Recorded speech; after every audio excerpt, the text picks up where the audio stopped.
ಸತ್ತಿರ್ತಕ್ಕಂಥದ್ದೇನಿದೆ ಎಷ್ಟು ದಿನ ಆಯಿತು ಒಂದು ಸಣ್ಣ ಕ್ಲೂನಿಸ್ಕ ಡೇ ಟೈಮ್ನಲ್ಲಿ ಒಂದು ರೀತಿ ಸಿನಿಮಾ ಶೂಟಿಂಗ್ ಮಾಡ್ದಂಗೆ ಮಾಡೋರೆ ಜನನಿ ಬಿಡ ಪ್ರದೇಶದಲ್ಲಿ. ಇನ್ನು ಅಲ್ಲೆಲ್ಲೋ ಮೈಸೂರು ರೋಡ್ ಜೈಪುರದ ಹತ್ರ ಕಾರು ದುಡ್ಡಿನ ಸಮೇತ ಪರಾರಿಯಾಗಿದ್ದಾರೆ.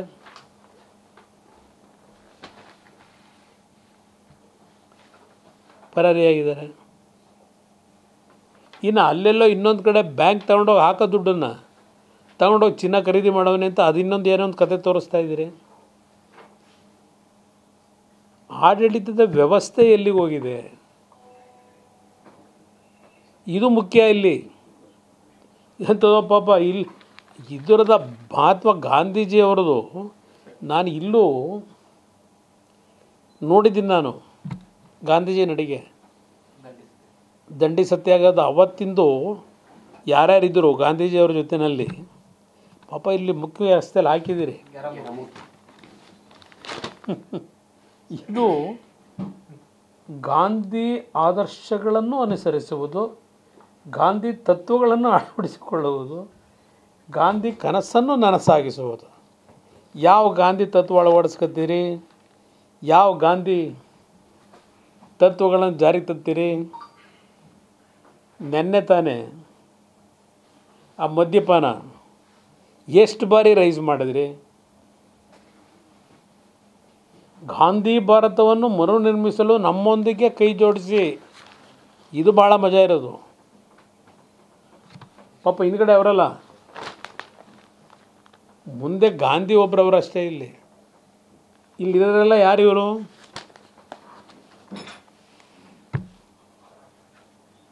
ಹಿಂದೆ ಹಿರಿಯರು ಫೋಟೋದಂತೂ ಹಾಕೊಂಡವ್ರಲ್ಲ, ಅದೇನೋ ರೇಖಾಚಿತ್ರ.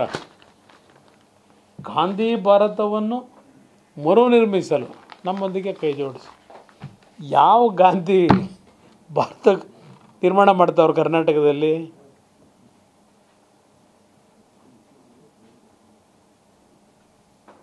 ಇದಕ್ಕೆ ಕೋಟ್ಯಾಂತರ ರೂಪಾಯಿ ಖರ್ಚು, ಜಾಹೀರಾತಿ ಕೊಟ್ಗಳೇ. ಪಾಪ ಅವರು ಬದುಕಬೇಕಲ್ಲ, ನಮ್ಮ ಮಾಧ್ಯಮದ ಸ್ನೇಹಿತರುಗಳು. ಇಲ್ಲಿ ಪ್ರಶ್ನೆ, ಆಡಳಿತದ ಯಂತ್ರವೇ ಕುಸಿದೋಗಿದೆ. ಸರ್ಕಾರದ ದುಡ್ಡು, ವಾಲ್ಮೀಕಿ ನಿಗಮ 87-88 ಕೋಟಿ ದೋಚಿದ್ರು.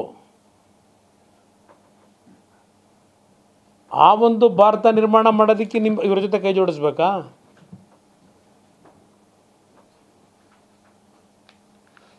ಎಂದು ಮೈಸೂರಿನ ಮೂಡಾಗರಣ ನಾವು 14 ಸೈಟ್ ತಗೊಂಡಿದ್ದಕ್ಕೆ ನಾವು ವಿರೋಧ ಮಾಡಲ್ಲ, ಇವತ್ತು ಮಾಡಲ್ಲ. 14 ಇಲ್ಲದಿದ್ರೆ 24 ತಗೊಳ್ಳಿ. ಬಟ್ ಯಾರ ಆಸ್ತಿ ಅದು? ಸರ್ಕಾರದ ಆಸ್ತಿ ಅದು.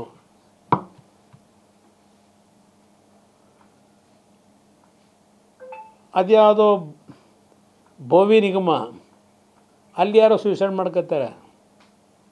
ಬೆಳಗಾವಿನಲ್ಲಿ ಯಾರೋ ಒಬ್ಬ ಮಿನಿಸ್ಟ್ರ್ PA ಹಿಂಸೆ ಕೊಡ್ತಾವನೆ ಅಂತ ಅಲ್ಯಾರೋ ಒಬ್ಬರು ಆತ್ಮಹತ್ಯೆ ಮಾಡ್ಕೋತಾರೆ. ಅಲ್ಲೆಲ್ಲ ಕಲಬುರಗಿಲಿ ಯಾರೋ ಒಬ್ಬ ಆತ್ಮಹತ್ಯೆ ಮಾಡ್ಕೊತಾನೊಬ್ಬ ಮಿನಿಸ್ಟ್ರ ಹಿಂಬಾಲಕರು ಅಂತ.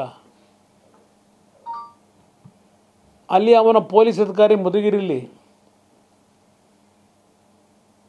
ಕಿರುಕುಳ ಕೊಟ್ಟಂಥ ಹೆಣ್ಮಗಳು ಅಲ್ಲೊಂದು ಕಂಪ್ಲೇಂಟ್ ಕೊಡ್ತಾಳೆ ಪೊಲೀಸ್ ಅಧಿಕಾರಿಗಳನ್ನೇ. ಈ ಗಾಂಧಿ ಭಾರತ ಮಾಡ್ತೀರಾ? ಈ ಥರ ಆಡಳಿತ ನಡೆಸ್ಕೊಂಡು ಸಿದ್ದರಾಮಯ್ಯನವರೇ?